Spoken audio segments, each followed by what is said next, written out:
আরে যেই নবী না হলে আগুন হতো না, পানি হতো না, আসমান হতো না, সূর্য হতো না, চন্দ্র হতো না, তারকা হতো না, ফেরেশতা হতো না, জিন হতো না, ফেরেশতা হতো না, মানুষ হতো না, আগুন হতো না, পানি হতো না, 1,24,000 পয়গম্বর হতো না, জান্নাত হতো না, জাহান্নাম হতো না, যাকে সৃষ্টি না করলে কিছুই হতো না। সেই নবীর শুভ আগমনে আনন্দ করব না তো কার জন্য করব? এই আনন্দ মিছিলকে যে বেদাত বলে তাদের জন্মের মধ্যে ভেজাল আছে। তোর কোন পাপ আছে আমার সামনে নিয়ে আয়, নিয়ে আয় আমার সামনে নিয়ে আয়।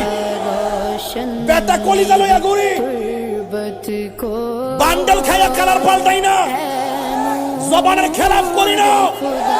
আমার নবীর আগমনে আমরা খুশি, আর খুশি হইতে গেলে দলিল লাগে না। এটা মহব্বতের ব্যাপার, কথা বলো ঠিক না বেঠে? তুমি তো আব্বারাতে জেল থেকে বাইরে তোর গাড়ির মধ্যে ফুলের মালা